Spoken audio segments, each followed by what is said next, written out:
उम्र भर गालिब यही भूल करता रहा, धूल चेहरे पर थी आईना साफ करता रहा।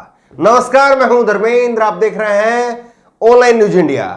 मोदी सरकार ने अपने मंत्रिमंडल का विस्तार किया, लेकिन इस मंत्रिमंडल के विस्तार में इतने मंत्रियों को हटा दिया गया और इतने नए मंत्रियों को ले आया गया कि अब लोग कह रहे हैं कि इन पुराने डिब्बों को बदल करके नए डिब्बे लाने से कुछ नहीं होगा। असली गलती, असली कमी वो इंजन के अंदर है। इंजन को जब तक नहीं बदला जाएगा तब तक डिब्बे कुछ नहीं कर पाएंगे। यह मोदी सरकार के लिए कहा जा रहा है। और जिनको डिब्बे कहा जा रहा है, जिन मंत्रियों को, उनमें से एक मंत्री का दर्द छलकाया, बाबुल सुप्रियो का दर्द छलका और बाबुल सुप्रियो ने कहा कि मुझसे इस्तीफा मांगा गया, ये उन्होंने कहा है और मैं बहुत दुखी हूं। ये बाबुल सुप्रियो के शब्द हैं। आपको दिखाएंगे। बाबुल सुप्रियो ने एक लंबी चौड़ी फेसबुक पोस्ट लिखी है, अंग्रेजी के अंदर ये फेसबुक पोस्ट लिखी है बाबुल सुप्रियो ने, और किस तरह से बाबुल सुप्रियो भरे मन से कह रहे हैं कि जिन्होंने शपथ ली है उनको बधाई हो, लेकिन मैं अपने लिए दुखी हूं। मुझसे इस्तीफा मांगा गया, मैंने दिया नहीं था। ये बाबुल सुप्रियो कह रहे हैं। इंग्लिश में आप उनकी ये फेसबुक पोस्ट देख रहे हैं। अब जनसत्ता में यही खबर छपी है। जनसत्ता की खबर देखिए। इस्तीफे के बाद फेसबुक पर छलका बाबुल सुप्रियो का दर्द, बोले खुद के लिए दुखी हूं। तो बाबुल सुप्रियो कह रहे हैं कि मैं खुद के लिए दुखी हूं। यह बात जो है उन्होंने कहा है। अब इसमें देखिए, मंत्रिमंडल में फेरबदल व विस्तार से पहले पर्यावरण राज्य मंत्री बाबुल सुप्रियो ने बुधवार को केंद्रीय मंत्रिपरिषद से इस्तीफा दे दिया। बाबुल सुप्रियो ने सोशल मीडिया पर इसकी पुष्टि करते हुए लिखा कि हां, जहां धुआं होता है वहां आग जरूर लगी होती है। मुझे इस्तीफा देने के लिए कहा गया, मैंने ऐसा किया। उन्होंने फेसबुक में लिखा कि मैं प्रधानमंत्री का आभारी हूं जिन्होंने मुझे मंत्रिपरिषद के रूप में देश की सेवा करने का अवसर दिया। ये कह रहे हैं कि मुझे इस्तीफा देने के लिए कहा गया और उसके बाद में मैंने ऐसा कहा। और उसके आगे आपको पढ़ाते हैं। उसके आगे तो और उन्होंने जो है वो खतरनाक लिखा है। बाबुल सुप्रियो ने कहा कि मुझे इस बात की खुशी है कि मैं आज भ्रष्टाचार के किसी दाग के बिना जा रहा हूं। मैंने अपनी पूरी शक्ति के साथ अपने क्षेत्र के लोगों की सेवा की। आसनसोल के लोगों ने दोबारा सांसद के रूप में मुझे वोट देकर के मुझ पर भरोसा जताया। उन्होंने बंगाल से मंत्री बनाए जाने वाले सहयोगियों को शुभकामनाएं दी। उन्होंने कहा कि वह अपने लिए दुखी हैं, लेकिन जिनको मंत्री बनाया गया है उनके लिए वो खुश हैं। तब इससे ज्यादा खुल करके कोई क्या कहे इससे ज्यादा खुल करके वो खुल करके कह रहे हैं कि मैं अपने लिए दुखी हूं, मुझे इस्तीफा देने के लिए कहा गया और उसके बाद में मैंने ऐसा किया। ये बाबुल सुप्रियो ने कहा।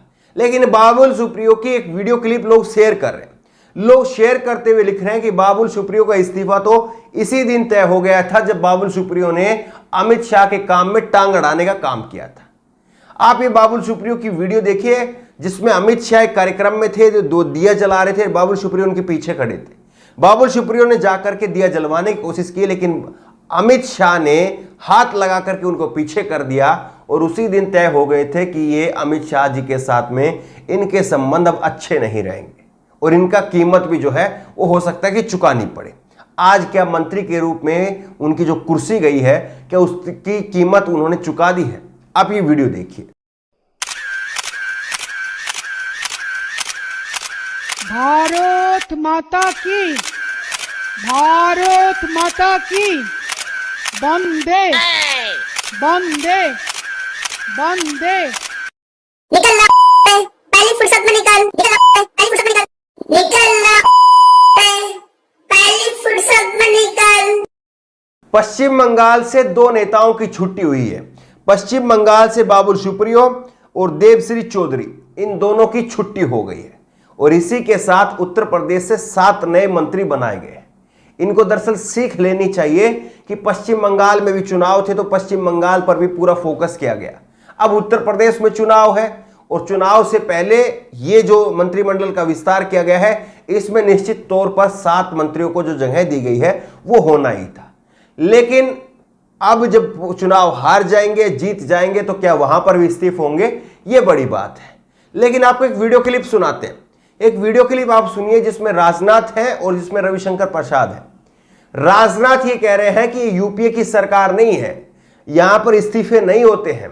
और ये नरेंद्र मोदी का जो पहले कार्यकाल था उसकी ये वीडियो है, उसमें ये कह रहे हैं कि यहां पर इस्तीफे नहीं होते। और इसके बाद में आखिरी का सीन देखिएगा। आखिरी के सीन में रविशंकर प्रसाद खुद से आते हैं और रविशंकर प्रसाद कहते हैं कि यहां पर मंत्री वो नहीं करते हैं जो यूपीए के मंत्री करते हैं। लेकिन आज देखिए कैसी घड़ी आ गई है कि रविशंकर प्रसाद का खुद का इस्तीफा हो गया है। देखिए वीडियो। मैंने इसमें मंत्रियों के त्यागपत्र नहीं होते हैं भैया, वो यूपीए गवर्नमेंट नहीं है, एनडीए गवर्नमेंट है। Rajnath Singh ji, here sir. और एक मिनट हम ऐड कर दें कि हमारे जो मंत्री जो उनके मंत्री करते थे वो करते भी नहीं है, ये भी जान लें। और शायद इसीलिए जो है वो लोग कह रहे हैं कि जिंदगी भर यही गाली भूल करता रहा, धूल चेहरे पर थी और आईना साफ करता रहा। कभी किसी को बाहर भेज दिया, कभी किसी को अंदर ले लिया, कभी किसी को अंदर से फिर दोबारा फिर बाहर भेज दिया। लेकिन सवाल यह है कि उनको कितना काम करने की आजादी है, कितना उनको डिसीजन लेने की आजादी है।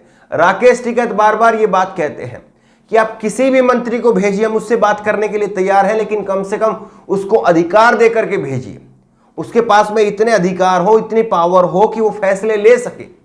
आप ऐसे किसी को मत भेजिए कि वो फैसले ही नहीं ले सके। वो पहले भी कहते रहे हैं राकेश टिकैत कि यहां पर पीयूष गोयल साहब आते हैं, नरेंद्र सिंह तोमर आते हैं मीटिंगों के अंदर, लेकिन वो हमारी बात सुनते हैं, फिर उसके बाद में नरेंद्र मोदी को जाकर के बताते हैं। सीधे सीधे कोई बातचीत होती नहीं है और उनके पास में कोई ऐसा अधिकार है नहीं कि वो फैसले ले सके। तो ये सबसे बड़ा सवाल है कि नरेंद्र मोदी की सरकार ने जो दूसरा फेरबदल किया है, जो अपने नए मंत्री उतारे हैं, क्या इनको काम करने का भी मौका मिलेगा या इनकी फाइलें जो है वो पीएमओ के अंदर ही रखवा ली जाएंगी और पीएमओ के अंदर से ही सब कुछ जो है वो इन्हीं के नाम पर चलता रहेगा।